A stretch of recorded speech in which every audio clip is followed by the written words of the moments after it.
Hello there and welcome back, Jin here, and welcome to the last part of chapter 5 in Mr. Love Queen's Choice. So finally going to finish chapter 5 now, at last. Anyways, let's move on and see what happens with the whole orphanage thing. Camphor trees rustled in the warm breeze of a languid afternoon. I couldn't hold in a yawn and felt like taking a nap. You can lay your head on my shoulder if you like. Nah, it's just that it's the perfect weather for an afternoon nap. Lucien sitting next to me sure was in good spirits. But how is he not tired from not sleeping at night? You seem like you have something you want to ask me.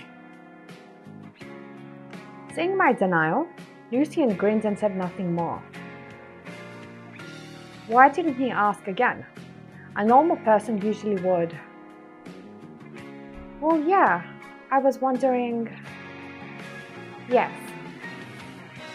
When was the last time you slept?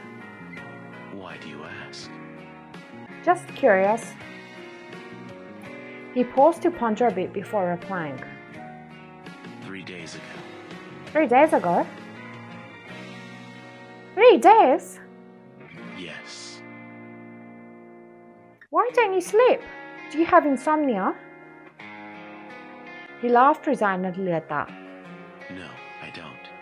I don't like wasting time on something so unimportant. What? You're going to collapse sooner than later like that. You're a neuroscientist, so you should know how vital sleep is for the brain.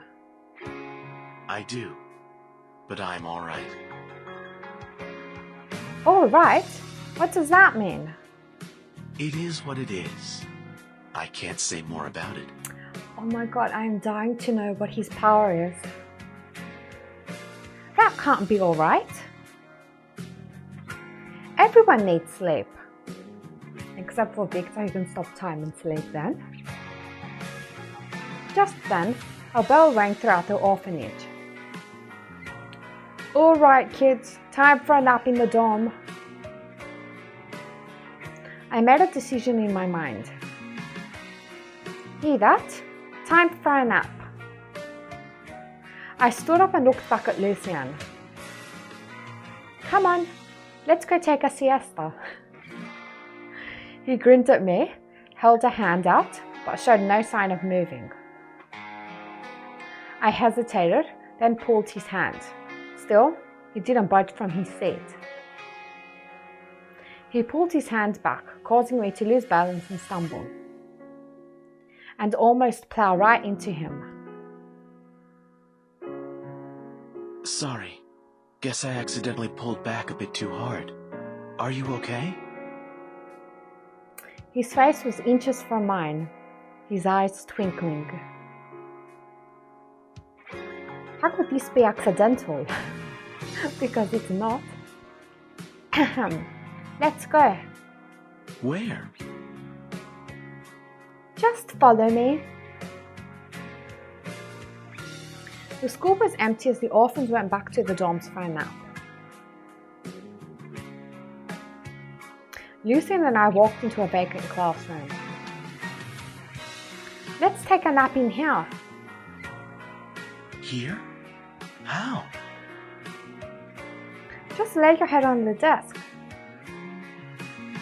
I sat him down at a desk.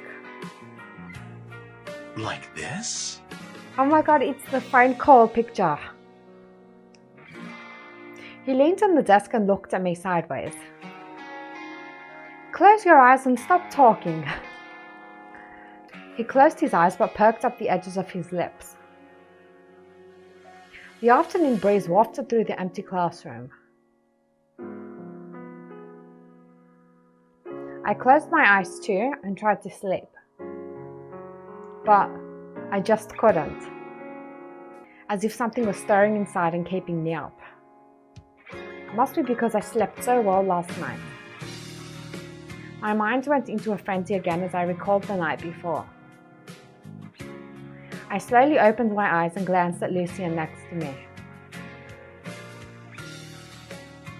His even breath and relaxed demeanour was a change from usual. He sure fell asleep fast. You must be really tired. Research? The summit? Helping me with my show? No wonder you don't sleep. His long eyelashes danced ever so slightly with every breath. You look different when you're sleeping. You look so cute. And I gradually fell asleep myself. I was roused awake by raucous laughter. I opened my eyes to children all around us, pointing and giggling. You're awake? Lucien was still next to me, reaching to brush my hair away from my face. Ha! We caught Lucien sleeping with his girlfriend in class. It was just a nap. No, Lucien is my boyfriend. I'm supposed to sleep with him. Wait, no, it's not what you think. The commotion made me look to Lucien for help. But he chose to just sit back and enjoy my predicament. All right, quiet down, children. It's time for class to begin. Teacher, Lucien and his girlfriend were sleeping in here. No, that's not what happened. Please let me explain. I stepped forward to explain myself, but that seemed to only rile them up even more. Excuse us. We must be going. Lucien waited till now to get up and take me by the hand. Hey, they're holding hands. No. You're not Lucien's girlfriend. You're not Lucien's girlfriend. I let go of his hand in a hurry. No, this is not what he looks like. Lucien nodded to the teacher and held my hand again. The teacher was visibly taken aback watching us leave. Lucien, how inappropriate. How did this happen? I could die from embarrassment. I let go of Lucien and covered my face. Is there something wrong with what I did? Yes, everything. Now I'm going to be too embarrassed to come back here again. I'll come with you. That's even more embarrassing.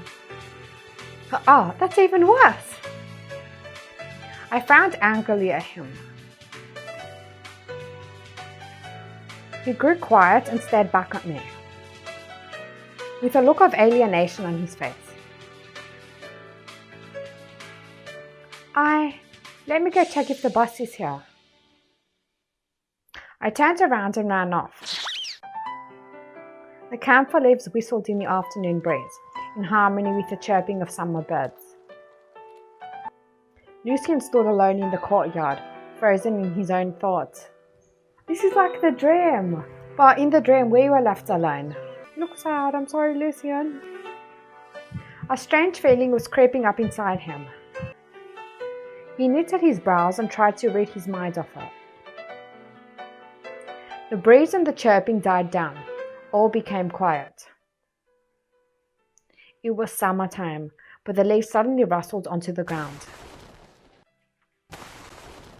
I stood at the bus outside the orphanage and was struck with a foreboding feeling. Are you home yet? Just got in, working on show stuff right now. Accidentally hung up on Gavin, we'll call him back later. Oh well, Lucien's priority now. And the next part, chapter 5, part 21. For days thereafter, I dedicated myself to producing the show. I was lucky to have Lucien's help, otherwise the show never would have worked. What's that about, Lucien? You've got pretty good hearing. We got the show all figured out, so of course, I got time for gossip. I was just wondering if the show on autism is, well, too banal. What do you mean? We're practically done with the script. Relax. What I meant was the style and substance both felt simple to me. What is autism spectrum disorder? What's the state of current research? How does the orphanage run its special needs program? Tips for interacting with the autistic children? It makes me want to switch the channel just talking about it. Come on, why didn't you say this sooner? We gotta turn it in for Loveland's approval tomorrow. Okay, only saying how I feel is all. I'm realistic enough to know there's no time for a rewrite now. Good, because I was going to resign if you made me do one. Whoa, take it easy, Willow. Where is she? Anybody seen the boss? Kiki barged into the editing room and I immediately tensed up. It was never a good thing when she was so desperate to find me like this. What now? Does it have to involve me? I'm afraid so. Something terrible's happened. Every little thing seems like the end of the world if you're young and inexperienced. Willow made herself a coffee and calmly plopped down on the couch. The preview for the autism show was leaked. That made Willow drop her mug, shattering it all over the floor. What? Run that by me again? How could that happen? We're not even done with the preview yet. The leak's an unfinished, unedited version. One without the names of the orphanage and kids blotted out.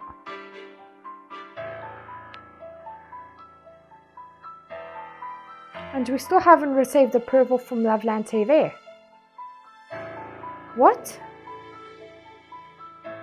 I felt the blood drain from my whole body, like I could faint any time. It's all over the net that we're exploiting children with autism for publicity and profit. Then my cell phone started to ring non-stop. It showed calls from the approval committee, followed by the orphanage director.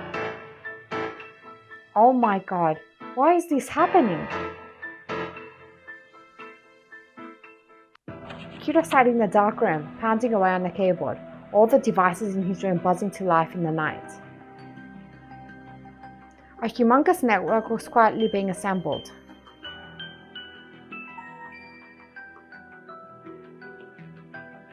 A cell phone next to him lit up. He stopped tapping and glanced at the screen. Gin Company backstabs Twin Leaves Orphanage, exploiting kids with autism.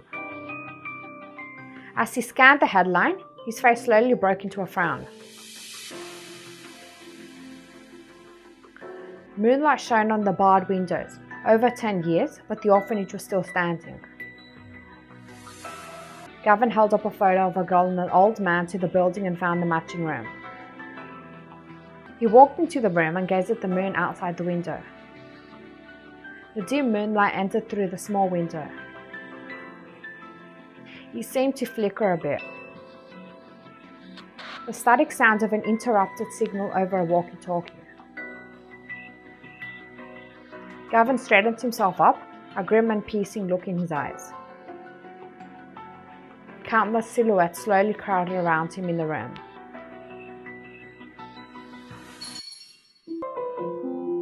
Oh my god, what is going on? So many questions. I am dying to find out exactly what is going on here. Did Lucien betray us? I sure hope not. Something's not right. Something's definitely not right. And we know that Gavin is investigating our father in the orphanage, but what on earth is Kiro doing? But anyways, we just finished chapter 5 finally, so we're going to be up to chapter 6 next time. So I'll leave this part here for now, and we're left on a cliffhanger. Anyways, thank you so much for watching. Please like this video if you enjoyed it, subscribe for more, and I will see you next time very soon in the next part of Mr. Love Queen shows. But until then, bye for now.